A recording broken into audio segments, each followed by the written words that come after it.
Now moving on to our next lab in week 5 here, and this is user-defined functions driving costs. Now I'm assuming you're coming from the previous lab. You already went through Blackboard and got to the labs here. So here we're using user-defined functions driving costs.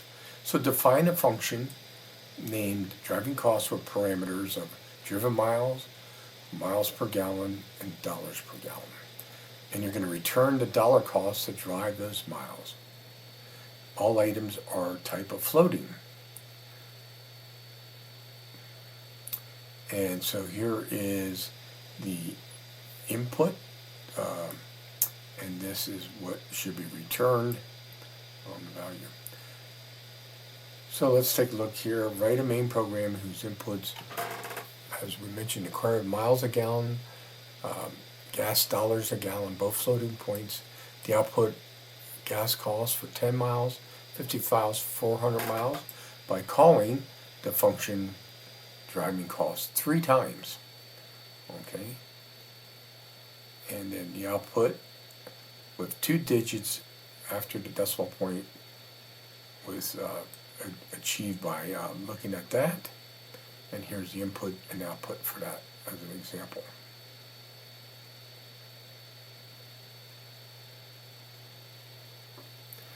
So note, small expression differences can yield small floating point output differences by rounding.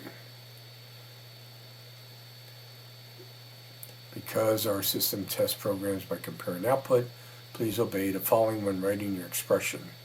In the driving cost function, use the variables in the following order to calculate the miles driven, miles per gallon, and dollars per gallon.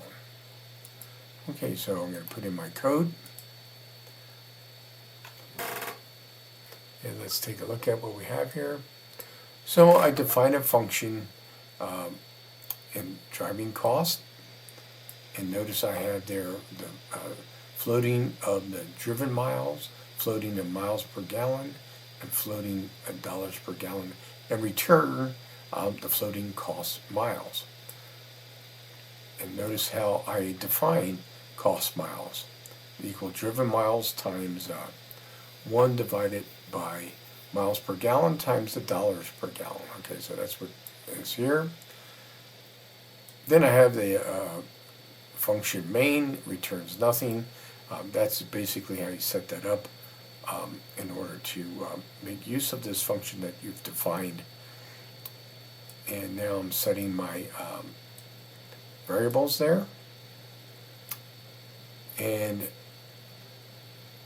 I get my next input, that'll be miles per gallon, and then dollars per gallon.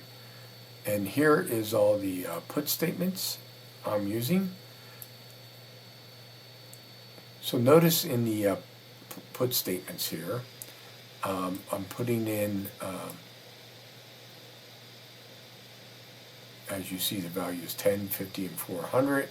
And that's where it asked to do that here for output the gas of 10 miles, 50 miles, and 400 miles by calling the function 3 times.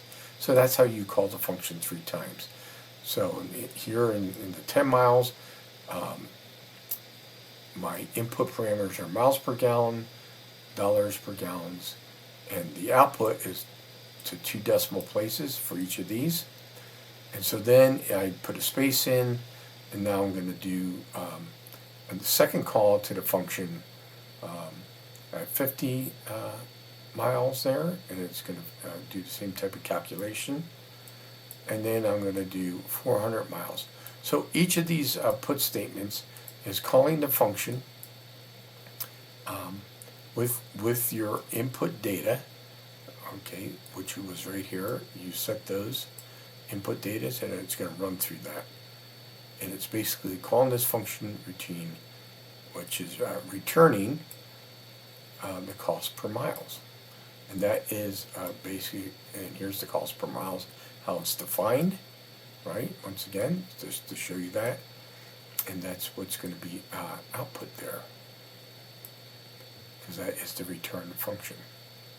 So let's do our input.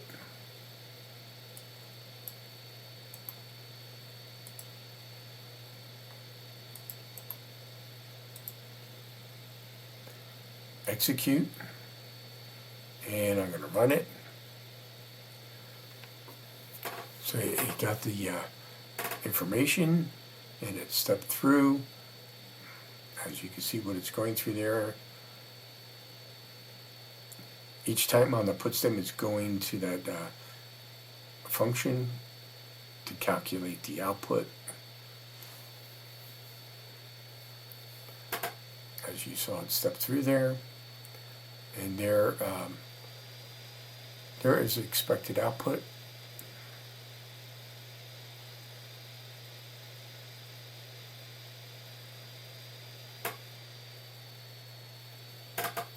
And I'm going to submit for grading.